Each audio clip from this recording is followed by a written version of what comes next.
Hello students, ಇವತ್ತು ನಾವು light reflection and refraction ಚಾಪ್ಟರ್ನ ನೋಡೋಣ.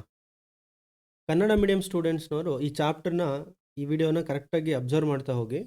ನಿಮಗೆ ಕನ್ನಡದಲ್ಲಿ ವರ್ಡ್ಸ್ ನಾನು ಹೇಳೋಕ್ಕಾಗದೇ ಇರ್ಬೋದು, ಬಟ್ ನಿಮಗೆ ಕಾನ್ಸೆಪ್ಟ್ ಅರ್ಥ ಆಗುತ್ತೆ. ಓಕೆ, ಫಿಸಿಕ್ಸಲ್ಲಿ ಏನೇನಿದೆ ಈ ಚಾಪ್ಟರ್ ವೈಸ್ ನಿಮಗೇನು ಅರ್ಥ ಆಗಬೇಕಿದೆಯೋ ಆ ಕಾನ್ಸೆಪ್ಟ್ ನಿಮಗೆ ಅರ್ಥ ಆಗುತ್ತೆ. ಫಿಸಿಕ್ಸ್ ಅಂದರೆ ಏನು? It is just A branch of science. ನಾನು ಈ ಚಾಪ್ಟರ್ಲಿ ಯಾವ ವಸ್ತುಗಳನ್ನು ನಾವು ಅಬ್ಸರ್ವ್ ಮಾಡ್ತೀವಿ ಅಂತ ನಾನು ಒಂದು ಫಸ್ಟ್ ಲಿಸ್ಟ್ ಮಾಡ್ತೀನಿ. ನಿಮಗೊಂದು ಕ್ಲಾರಿಟಿ ಬರುತ್ತೆ ಈ ಚಾಪ್ಟ್ರಲ್ಲಿ ಏನಿದೆ ಅಂತ ಹೇಳಿ. ನಾವು ಲೈಟ್ ಬಗ್ಗೆ ಡಿಸ್ಕಸ್ ಮಾಡ್ತೀವಿ. ಆಬ್ವಿಯಸ್ಲಿ ಚಾಪ್ಟರ್ ಹೆಸರೇ ಲೈಟ್. ದೆನ್ ಮಿರರ್ ಬಗ್ಗೆ ಡಿಸ್ಕಸ್ ಮಾಡ್ತೀವಿ. ಈ ಮಿರರಲ್ಲೇ ನಾವು ಕಾನ್ಕೇವ್ ಮಿರರ್ ಮತ್ತು ಕಾನ್ವೆಕ್ಸ್ ಮಿರರ್ ಅಂತ ಎರಡು ಟೈಪ್ಸ್ ಮಿರರ್ನ ನಾವು ನೋಡ್ತೀವಿ. ಕಾನ್ಕೇವ್ ಮಿರರ್ ಹಾಗೆ ಕಾನ್ವೆಕ್ಸ್ ಮಿರರ್. ದೆನ್ ಲೆನ್ಸಸ್ಸಲ್ಲೂ ಕೂಡ ನಮಗೆ ಎರಡು ರೀತಿ ಇದೆ, concave and convex lenses. First one concave, second one is convex lens. ಹಾಗೆ ನೆಕ್ಸ್ಟ್ ವಸ್ತು ಯಾವುದು ಅಂದರೆ ಡಿಫ್ರೆಂಟ್ ಮೀಡಿಯಮ್ಸ್, ಅಂದರೆ ಡಿಫ್ರೆಂಟ್ ಮಾಧ್ಯಮಗಳು. ಇಲ್ಲಿ ನಾವು ಡಿಫ್ರೆಂಟ್ ಮೀಡಿಯಮಲ್ಲಿ ಲೈಟ್ ಯಾವ ಥರ ಬಿಹೇವ್ ಮಾಡುತ್ತೆ ಅಂತ ನೋಡ್ತೀವಿ. First one is light. ನಾವು ಲೈಟ್ ಬಗ್ಗೆ ಸ್ಟಡಿ ಮಾಡ್ತೀವಿ. What is light? Okay, definition ಏನಿದೆ, ಅದ್ರ ಪ್ರಾಪರ್ಟೀಸ್ ಏನು, ಅದು ಯಾವ್ಯಾವ ಥರ ಬಿಹೇವ್ ಮಾಡುತ್ತೆ ಅನ್ನೋದನ್ನು ಫಸ್ಟ್ ನೋಡೋಣ. ಅದಾದಮೇಲೆ ಮಿರರ್ಸ್. ಜನರಲಿ ಏನು ಮಾಡುತ್ತೆ, ನಮಗೆ ಇಮೇಜಸ್ ಕ್ರಿಯೇಟ್ ಮಾಡಿ ಕೊಡುತ್ತಲ್ವಾ, ಲೈಕ್ ದಿಸ್ ಇಮೇಜ್ ಕ್ರಿಯೇಟ್ ಮಾಡಿಕೊಡುತ್ತೆ. ಈ ಇಮೇಜು ನಮಗೆ ಫಾರ್ಮ್ ಆಗೋದು ಯಾವಾಗ? ಲೈಟ್ ಇದ್ದರೆ ಮಾತ್ರ ಅಲ್ವಾ. ಸೊ ಈ ಲೈಟ್ ಯಾವ ಥರ ಇಮೇಜಸ್ ಫಾರ್ಮ್ ಮಾಡುತ್ತೆ ಯೂಸಿಂಗ್ ಮಿರರ್ಸ್ ಅನ್ನೋದನ್ನು ಚೆಕ್ ಮಾಡ್ತೀವಿ. ಇಲ್ಲಿ ಪ್ಲೇನ್ ಮಿರರ್ ಇರೋದಿಲ್ಲ, ಕಾನ್ಕೇವ್ ಕಾನ್ವೆಕ್ಸ್ ಮಿರರ್ ಅಂತ ಇರುತ್ತೆ. ನಾನು ಹೇಳ್ತೀನಿ ಕಾನ್ಕೇವ್ ಮತ್ತು ಕಾನ್ವೆಕ್ಸ್ ಮಿರರ್ ಯಾವ ರೀತಿ ಬರುತ್ತೆ, ಇದ್ರದ್ದು ಪ್ರಾಪರ್ಟೀಸ್ ಏನು ಎಲ್ಲ ನೋಡೋಣ. ಹಾಗೆ ಲೆನ್ಸಸ್ಸಲ್ಲೂ ಕೂಡ ನಮಗೆ ಇಮೇಜಸ್ ಫಾರ್ಮ್ ಆಗುತ್ತೆ. ಇದು ಮಿರರ್ಗಿಂತ ಡಿಫ್ರೆಂಟ್ ಆಗಿರುತ್ತೆ. ಈ ರೀತಿ ಸ್ಪೆರಿಕಲ್ ಲೆನ್ಸಸ್ಸಲ್ಲಿ ನಮಗೆ ಯಾವ ಥರ ಲೈಟ್ ಬಿಹೇವ್ ಮಾಡುತ್ತೆ ಅಂತ ಚೆಕ್ ಮಾಡ್ತೀವಿ. ನಿಮಗೆ ಗೊತ್ತೇ ಇದೆ, ಒಂದು ವೀವ್ನ ಕ್ಯಾಪ್ಚರ್ ಮಾಡೋಕ್ಕೆ ಕ್ಯಾಮ್ರಾದಲ್ಲೆಲ್ಲ ನಾವು ಲೆನ್ಸ್ ಬಳಸ್ತೀವಿ, ರೈಟ್? ಸೊ ಅಲ್ಲಿ ಯಾವ ಥರ ಲೈಟ್ ಬಿಹೇವ್ ಮಾಡುತ್ತೆ, ಅದರಿಂದ ಏನು ಅಡ್ವಾಂಟೇಜ್ ಆಗುತ್ತೆ ಅಂತ ಚೆಕ್ ಮಾಡೋಣ. ಈ ಚಾಪ್ಟರ್ ತುಂಬ ಇಂಪಾರ್ಟೆಂಟ್ ಏನು ಅಂದರೆ ಇಮೇಜ್ ಫಾರ್ಮೇಷನ್ಸ್. ಓಕೆ, ಮಿರರ್ಸಲ್ಲಿ ಯಾವ ಥರ ಇಮೇಜ್ ಫಾರ್ಮ್ ಆಗುತ್ತೆ, ಲೆನ್ಸಸ್ಸಲ್ಲಿ ಯಾವ ಥರ ಇಮೇಜ್ ಫಾರ್ಮ್ ಆಗುತ್ತೆ ಅಂತ ನೋಡೋದಿರುತ್ತೆ. ಹಾಗೆ ಈ ಇಮೇಜ್ ಫಾರ್ಮೇಷನ್ ಮೇಲೆ ಈಸಿ ಕ್ಯಾಲ್ಕುಲೇಷನ್ಸ್ ಇದೆ, ತುಂಬ ಈಸಿ. ಎರಡು ಫಾರ್ಮುಲಾ ಬೇಕಾಗುತ್ತೆ. ಇಷ್ಟು ಕಲಿತ್ರೆ ಆಯಿತು ನೀವು ಈ ಚಾಪ್ಟ್ರಲ್ಲಿ. ನೋಡಿ, ನಾವು ಬೆಳಕು ಅಂತ ನೋಡೋದೇ ಬೇರೆ, ಸೈಂಟಿಸ್ಟ್ಗಳು ರಿಸರ್ಚರ್ಸ್ ಬೆಳಕನ್ನು ನೋಡೋ ರೀತಿನೇ ಬೇರೆ. ಅದು ಯಾವ ರೀತಿ ಅವ್ರು ನೋಡ್ತಾರೆ ಅಂತ ನಾವು ಈ ಚಾಪ್ಟ್ರಲ್ಲಿ ನೀಟಾಗಿ ಡೀಟೇಲಾಗಿ ನೋಡ್ತೀವಿ. ಬೆಳಕನ್ನು ನೀರಲ್ಲಿ ಹೋಗ್ಬೇಕಾದ್ರೆ ಅಬ್ಸರ್ವ್ ಮಾಡ್ತಾರೆ, ಮಿರರ್ಸ್ ಮೇಲೆ ಹೋಗ್ಬೇಕಾದ್ರೆ ಅಬ್ಸರ್ವ್ ಮಾಡ್ತಾರೆ, ಲೆನ್ಸಸಲ್ಲಿ ಹೋಗಬೇಕಾದ್ರೆ ಅಬ್ಸರ್ವ್ ಮಾಡ್ತಾರೆ, ಪ್ರಿಸಮ್ಸಲ್ಲಿ ಅಬ್ಸರ್ವ್ ಮಾಡ್ತಾರೆ. ಲೈಕ್ ದಿಸ್ ಎಲ್ಲ ಡಿಫ್ರೆಂಟ್ ಸಿಚುವೇಷನಲ್ಲಿ ಲೈಟ್ ಏನು ಮಾಡ್ತಾ ಇದೆ ಅಂತ ಅದನ್ನು ರಿಸರ್ಚ್ ಮಾಡಿ ಅಥವಾ ಅಬ್ಸರ್ವ್ ಮಾಡ್ತಾರೆ. That is what physics is, ಅಷ್ಟೇ. ಅದಾದಮೇಲೆ ಅವ್ರದ್ದೇ ಆದಂಥ ಒಂದು ಕ್ಯಾಲ್ಕುಲೇಷನ್ಸ್ ಮಾಡ್ತಾರೆ. ಅದು ಯಾವ ರೀತಿ ಮಾಡ್ತಾರೆ ಅಂತ ನೋಡೋಣ. ತುಂಬ ಇಂಟ್ರೆಸ್ಟಿಂಗ್ ಆಗಿರುತ್ತೆ, ನೀಟಾಗಿ ಅಬ್ಸರ್ವ್ ಮಾಡಿ. ನಾವು ಈಗ ಫಸ್ಟ್ ಲೈಟ್ ಅಂದರೆ ಏನು ಅಂತ ನೋಡೋಣ. We know light is a form of energy ಅಲ್ವಾ. ಯಾವ ಫಾರ್ಮಲ್ಲಿ ಇರುತ್ತೆ ಎನರ್ಜಿ, ಇಲ್ಲೊಂದು ಅಬ್ಸರ್ವ್ ಮಾಡಿ.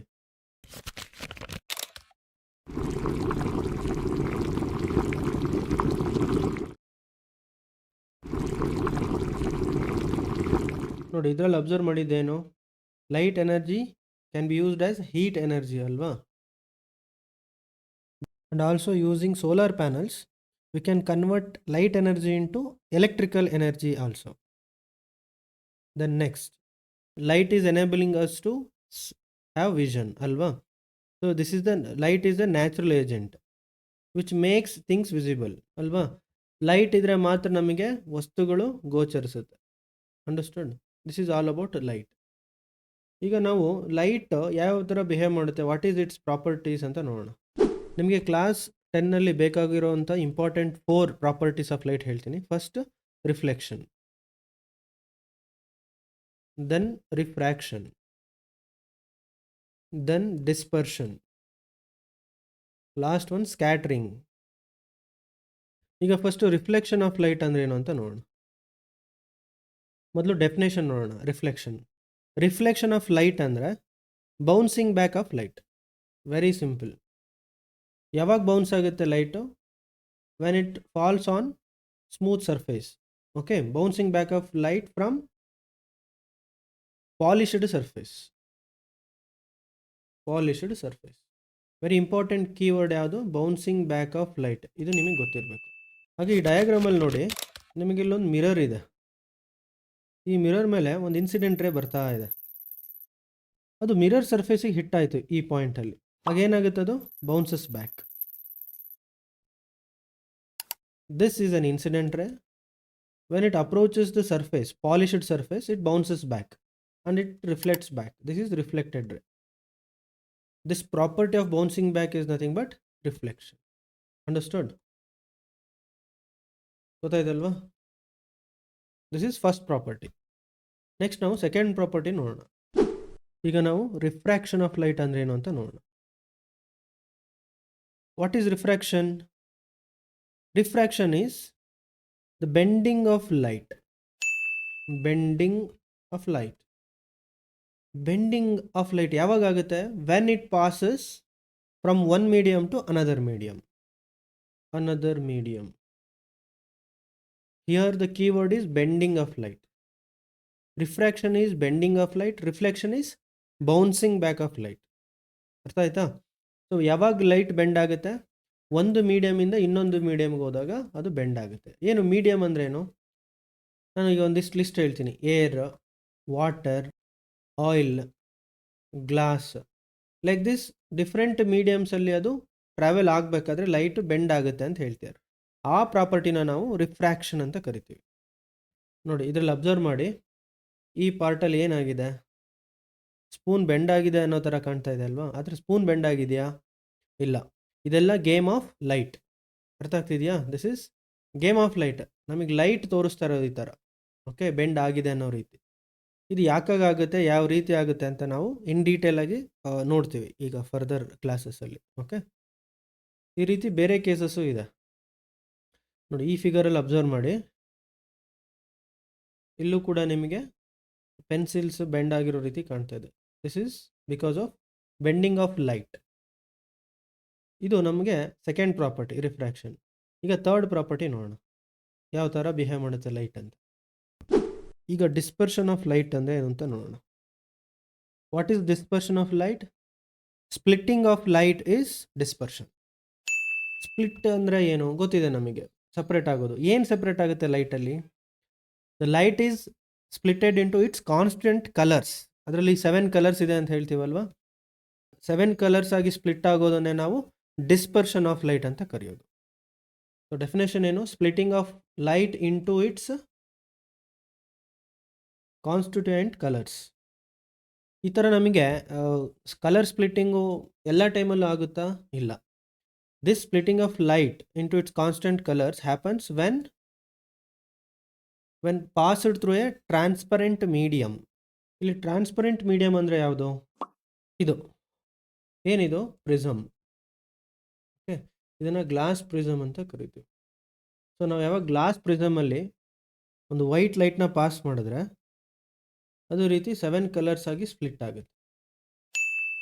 ಗೊತ್ತಾಯ್ತಾ? This property of light is dispersion of light. ಈಗ ಲಾಸ್ಟ್ ಒನ್ ನೋಡೋಣ. ಈಗ ಸ್ಕ್ಯಾಟ್ರಿಂಗ್ ಆಫ್ ಲೈಟ್ ಅಂದ್ರೆ ಏನು ಅಂತ ಚೆಕ್ ಮಾಡೋಣ. Scattering of light is deviation of light from its original path. ಯಾವಾಗ ಒರಿಜಿನಲ್ ಪಾತಿಂದ ಡಿವೇಟ್ ಆಗುತ್ತೆ? Upon striking on obstacle. ಏನೋ ಒಂದು ಅಬ್ಸ್ಟೆಕಲ್ ಬಂದಾಗ ಅದು ಡಿವೇಟ್ ಆಗುತ್ತೆ. ಅಬ್ಸ್ಟೆಕಲ್ ಅಂದರೆ ಏನೆಲ್ಲ ಆಗಿರ್ಬೋದು? ಲೈಕ್ ಡಸ್ಟ್, ಗ್ಯಾಸ್ ಮಾಲಿಕ್ಯೂಲ್ಸ್ ಕೂಡ ಆಗಿರ್ಬೋದು, or water vapour. This phenomena is nothing but scattering of light. Very important thing is deviation of light from its original path. ಆಯಿತಾ? ಒರಿಜಿನಲ್ ಪಾತಿಂದ ಅದು ಡಿವೇಟ್ ಆಗುತ್ತೆ. ಯಾಕೆ ಅಂದರೆ ಅದು ಅಬ್ಸ್ಟೆಕಲ್ಸ್ಗೆ ಹಿಟ್ ಮಾಡಿದಾಗ ಅದು ಬೇರೆ ಬೇರೆ ಕಡೆ ಮೂವ್ ಆಗೋಕ್ಕೆ ಸ್ಟಾರ್ಟ್ ಆಗುತ್ತೆ. ನಮಗೆ ಗೊತ್ತಿದೆ, ಡಿಸ್ಪರ್ಷನಲ್ಲಿ ಗೊತ್ತಾಯಿತು ನಮಗೆ ಅದು 7 ಕಾನ್ಸ್ಟೆಂಟ್ ಕಲರ್ಸ್ ಇದೆ ಅಂತ. ಈ ಸ್ಕ್ಯಾಟ್ರಿಂಗಲ್ಲಿ ಜನರಲಿ ನಮಗೆ ಬ್ಲೂ ಲೈಟು ತುಂಬ ಸ್ಕ್ಯಾಟರ್ ಆಗುತ್ತೆ, ತುಂಬ ಡಿವೇಟ್ ಆಗುತ್ತೆ. ರೆಡ್ ಲೈಟ್ ಅಷ್ಟು ಆಗೋದಿಲ್ಲ. ಓಕೆ, ಹಾಗಾಗಿನೇ ನಮಗೆ ಸ್ಕೈ ಬ್ಲೂ ಕಲರ್ ಕಾಣೋದು. ನೋಡಿ, ಈ ಡಯಾಗ್ರಾಮಲ್ಲಿ ನಿಮಗೆ ವಿಪ್ ಗೈಯರ್ ಎಲ್ಲ ಕಲರ್ಸ್ ಬರ್ತಾ ಇದೆ, ಅದರಲ್ಲಿ ರೆಡ್ ಬ್ಲೂ ಮಾತ್ರ ತೊಗೊಂಡಿದ್ದಾರೆ. ನಿಮಗೆ ರೆಡ್ ಕಲರು ವಿತೌಟ್ ಡಿವಿಯೇಷನ್ ಹೋಗ್ತಾ ಇದೆ ಅಲ್ವಾ? ನೀಟಾಗಿ ಹೋಗ್ತಾ ಇದೆ. ಅದೇ ಬ್ಲೂ ಕಲರ್ ನೋಡಿ, ಯಾವುದೋ ಒಂದು ಪಾರ್ಟಿಕಲ್ ಹಿಟ್ ಮಾಡಿದ ತಕ್ಷಣ ಅದು ಡೈರೆಕ್ಷನ್ ಚೇಂಜ್ ಮಾಡ್ತು, ಮತ್ತೆ ಚೇಂಜ್ ಮಾಡ್ತು, ಲೈಕ್ ದಿಸ್. ಈ ಥರ ಎಲ್ಲ ಕಡೆ ಸ್ಕ್ಯಾಟರ್ ಆಗಿರೋದ್ರಿಂದ ಬ್ಲೂ ಲೈಟ್ಸು ನಮಗೆ ಸ್ಕೈ ಬ್ಲೂ ಕಲರ್ ಕಾಣುತ್ತೆ. That's all. This is called scattering of light.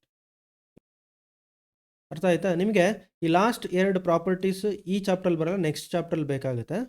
ನಾವು ಈ ಚಾಪ್ಟ್ರಲ್ಲಿ ವೆರಿ ಇಂಪಾರ್ಟೆಂಟ್ ಆಗಿ ನೋಡೋದು reflection and refraction of light. ಗೊತ್ತಾಯ್ತಲ್ವ ನಿಮಗೆ ಎಲ್ಲ ಪ್ರಾಪರ್ಟೀಸ್ ಆಫ್ ಲೈಟ್? ಈಗ ರಿಫ್ಲೆಕ್ಷನ್ ಆ್ಯಂಡ್ ರಿಫ್ರಾಕ್ಷನ್ ಆಫ್ ಲೈಟಲ್ಲಿ ನಾವು ಫಸ್ಟ್ ರಿಫ್ಲೆಕ್ಷನ್ ಬಗ್ಗೆ ನೋಡೋಣ. We know what is law of what is reflection.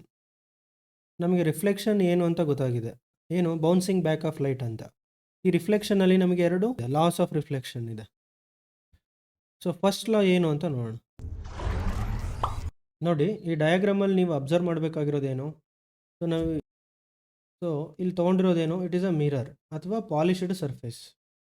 ಮತ್ತು ಇಲ್ಲಿ ಒಂದು ಇನ್ಸಿಡೆಂಟ್ ರೇ ಬರ್ತಾ ಇದೆ, ಒಂದು ರೇ ಬರ್ತಾ ಇದೆ, and it is hitting at this particular point. This is the point of contact to the mirror. ಈ ಸರ್ಫೇಸಿಗೆ ಟಚ್ ಆದ ತಕ್ಷಣವೇ ಅದು ಬೌನ್ಸ್ ಬ್ಯಾಕ್ ಆಗುತ್ತೆ. ಸೊ ಲೈಟ್ ರೇ ಮತ್ತೆ ಹೊರಗಡೆ ಹೋಗುತ್ತೆ. ನಮಗೆ ಗೊತ್ತಿದೆ ಫಸ್ಟ್ ಬಂದಿದ್ದು ಇಟ್ ಈಸ್ ಇನ್ಸಿಡೆಂಟ್ ರೇ, ಹೊರಗಡೆ ಹೋಗಿದ್ದು ರಿಫ್ಲೆಕ್ಟೆಡ್ ರೇ, ರೈಟ್? ಈಗ ಅಬ್ಸರ್ವ್ ಮಾಡಬೇಕಾಗಿರೋದೇನು ಅಂದರೆ this is a vertical line. Okay, perpendicular vertical line ಹಾಕಿದ್ದಾರೆ. ಈ ರೀತಿ ಒಂದು ವರ್ಟಿಕಲ್ ಲೈನ್ ಬರೆದಿರ್ತಾರೆ ಆ ಪಾಯಿಂಟ್ ಆಫ್ ಕಾಂಟ್ಯಾಕ್ಟಿಂದನೇ, ಅದನ್ನು ನಾವು ನಾರ್ಮಲ್ ಅಂತ ಕರಿತೀವಿ.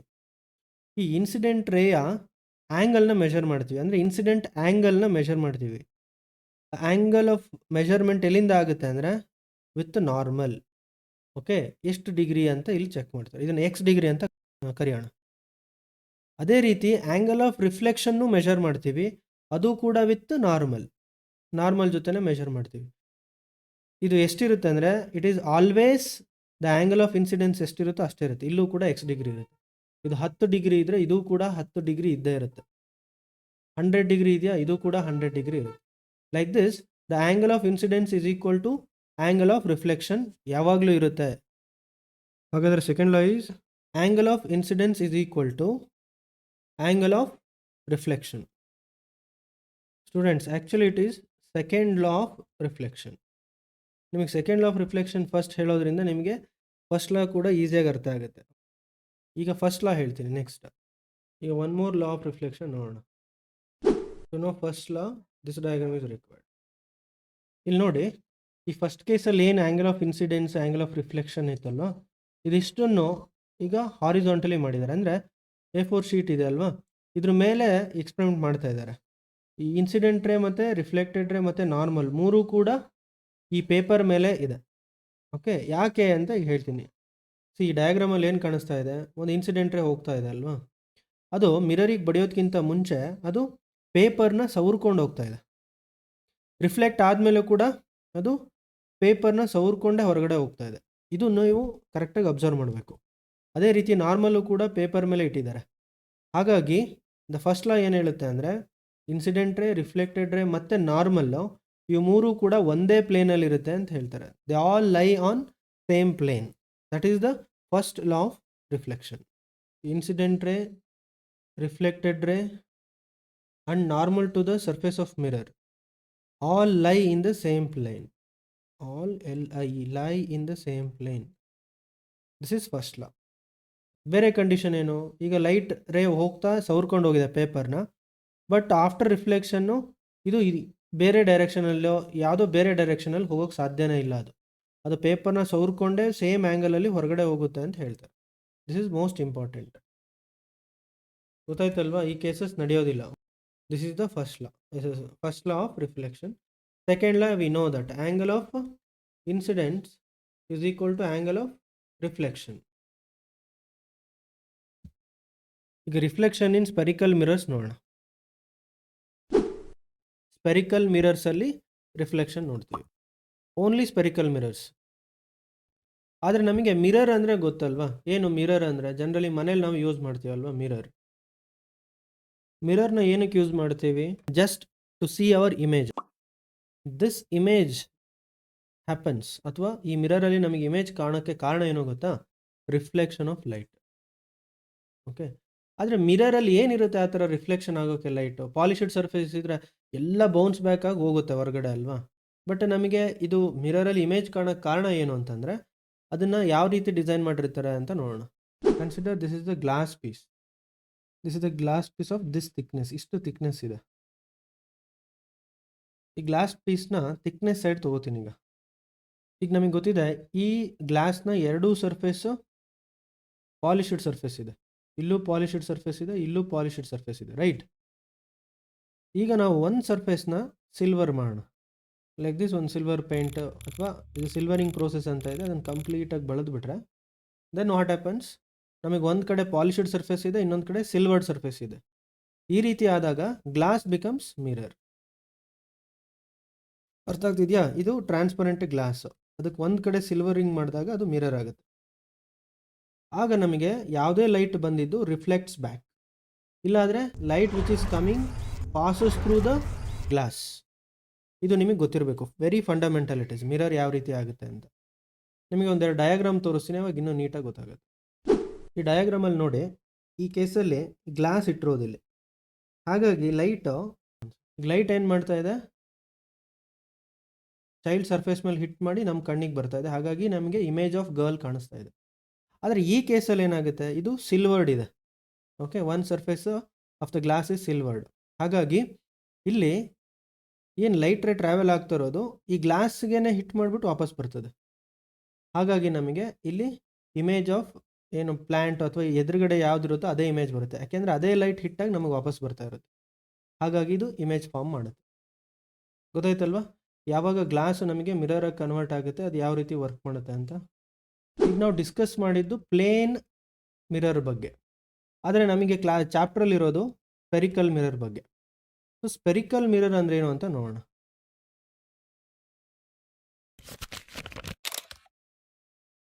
ಈ ಪ್ಲೇನ್ ಗ್ಲಾಸ್ ತೊಗೊಂಡೋದಕ್ಕೆ ಒಂದು ಸೈಡ್ ಸಿಲ್ವರಿಂಗ್ ಮಾಡಿದ್ವಿ, ಒಂದು ಸೈಡ್ ಸಿಲ್ವರಿಂಗ್ ಮಾಡಿದ್ದೆ ಅಲ್ವಾ. ನನ್ನ ಹತ್ರ ಸಿಲ್ವರ್ ಕಲರ್ ಇಲ್ಲ, ಜಸ್ಟ್ ಅಡ್ಜಸ್ಟ್ ದಿಸ್. ಅಥವಾ ಈ ಥರ ಸಿಲ್ವರಿಂಗ್ ಪೇಂಟ್ ಮಾಡಿಬಿಟ್ರೆ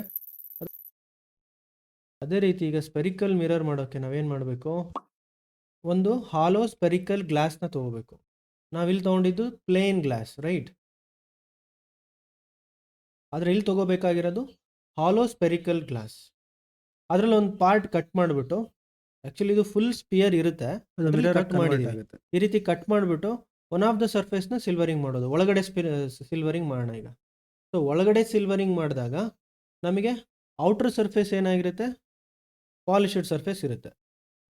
ಔಟರ್ ಸರ್ಫೇಸು ಪಾಲಿಶ್ಡ್ ಇರುತ್ತೆ. ಆಗ ಇದೇನಾಗುತ್ತೆ, ಕಾನ್ವೆಕ್ಸ್ ಮಿರರ್ ಆಗುತ್ತೆ. ನೋಡಿ, it is a part of spherical hollow spherical glass. ಅದರಲ್ಲಿ ಒಳಗಡೆ ನಾವು ಸಿಲ್ವರಿಂಗ್ ಮಾಡಿದ್ದಾರೆ, ಇಲ್ಲಿ ಕಾಣಿಸ್ತಾ ಇದೆ ಅಲ್ವಾ. Here it is silvered. ಹಾಗಾಗಿ ನಮಗೆ ಪಾಲಿಶ್ಡ್ ಸರ್ಫೇಸು ಹೊರಗಡೆ ಬರ್ತಾ ಇದೆ. ಇದನ್ನು ನಾವು ಕಾನ್ವೆಕ್ಸ್ ಮಿರರ್ ಅಂತ ಕರಿತೀವಿ. ಅದೇ ರೀತಿ ಹೊರಗಡೆ ನಾವೇನಾದರೂ ಸಿಲ್ವರಿಂಗ್ ಮಾಡಿದ್ರೆ ಅದು ನಮಗೆ ಕಾನ್ಕೇವ್ ಮಿರರ್ ಆಗುತ್ತೆ. ಇಲ್ಲಿ ಸಿಲ್ವರ್ಡ್ ಸರ್ಫೇಸ್ ಒಳಗಡೆ ಇದೆ, ಇಲ್ಲಿ ಸಿಲ್ವರ್ಡ್ ಸರ್ಫೇಸು ಹೊರಗಡೆ ಇದೆ. ಇದನ್ನು ಸರಿಯಾಗಿ ಅಬ್ಸರ್ವ್ ಮಾಡಬೇಕು ನೀವು. ಗೊತ್ತಾಯ್ತಲ್ವ ನಮಗೆ ಸ್ಪೆರಿಕಲ್ ಮಿರರ್ಸ್ ಯಾವ ರೀತಿ ಬರುತ್ತೆ ಅಂತ. ಹಾಲೋ ಸ್ಪೆರಿಕಲ್ ಗ್ಲಾಸಲ್ಲಿ ಒಂದಷ್ಟು ಪಾರ್ಟ್ನ ಕಟ್ ಮಾಡಿ ತೊಗೋತೀವಿ. ಕಟ್ ಮಾಡಿ ತೊಗೊಂಡು ಒಂದಕ್ಕೆ ಇನ್ಸೈಡ್ ಸಿಲ್ವರಿಂಗ್ ಮಾಡಿದ್ರೆ ಇನ್ನೊಂದಕ್ಕೆ ಔಟ್ಸೈಡ್ ಸಿಲ್ವರಿಂಗ್ ಮಾಡ್ತೀವಿ. ಆಗ ನಮಗೆ different types of spherical mirrors ಸಿಗುತ್ತೆ. ಗೊತ್ತಾಯ್ತಲ್ವ ನಮಗೆ ಸ್ಪೆರಿಕಲ್ ಮಿರರ್ಸ್ ಯಾವ ರೀತಿ ಬರುತ್ತೆ ಅಂತ. ನಾವು ಮೇಜರ್ಲಿ ಕಾನ್ಕೇವ್ ಮತ್ತು ಕಾನ್ವೆಕ್ಸ್ ಮಿರರ್ಸ್ನ ಸ್ಟಡಿ ಮಾಡ್ತೀವಿ. ನೆಕ್ಸ್ಟ್ ವಿಡಿಯೋದಲ್ಲಿ ನಾವು ಇಮೇಜ್ ಫಾರ್ಮೇಷನ್ ಯಾವ ರೀತಿ ಆಗುತ್ತೆ ಕಾನ್ಕೇವ್ ಮಿರರ್ ಮತ್ತು ಕಾನ್ವೆಕ್ಸ್ ಮಿರರಲ್ಲಿ ಅಂತ ತಿಳ್ಕೊತೀವಿ. ದೆನ್ ಆಮೇಲೆ ರಿಯಲ್ ಲೈಫ್ ಅಪ್ಲಿಕೇಶನ್ಸು, ಅದೇ ರೀತಿ ಡೈಲಿ ಲೈಫ್ ಅಪ್ಲಿಕೇಶನ್ಸ್ ಏನಿದೆ ಈ ಮಿರರ್ದು ಅಥವಾ ಸ್ಪೆರಿಕಲ್ ಮಿರರ್ಸ್ದು ಅಂತ ಕಲಿತೀವಿ. ಹೋಪ್ ನಿಮಗೆಲ್ಲ ಈಸಿಯಾಗಿ ಅರ್ಥ ಆಗ್ತಾ ಇದೆ ಅನಿಸುತ್ತೆ. ಏನೇ ಡೌಟ್ಸ್ ಇದ್ದರೂ ನೀವು ನನಗೆ ಕಾಮೆಂಟ್ ಸೆಕ್ಷನಲ್ಲಿ ಹಾಕಿ, ನಾನು ನಿಮಗೆ ಆನ್ಸರ್ ಮಾಡ್ತೀನಿ. ಹಾಗೆ ನಾನು ಆನ್ಲೈನ್ ಕ್ಲಾಸಸ್ ಕೂಡ ಮಾಡ್ತೀನಿ. ನಿಮಗೆ ಆನ್ಲೈನ್ ಟ್ಯೂಷನ್ಸ್ ಏನಾದರೂ ಬೇಕಿದ್ರೆ ಕೆಳಗಡೆ ನಾನು ಡಿಸ್ಕ್ರಿಪ್ಷನ್ನಲ್ಲಿ ನನ್ನ ಕಾಂಟ್ಯಾಕ್ಟ್ ಡೀಟೇಲ್ಸ್ ಹಾಕಿದ್ದೀನಿ, ಅಲ್ಲಿ ಹೋಗಿ ನೀವು ಕಾಂಟ್ಯಾಕ್ಟ್ ಮಾಡ್ಬೋದು ನನಗೆ. Thank you for watching. If you like this video, do share, like and subscribe.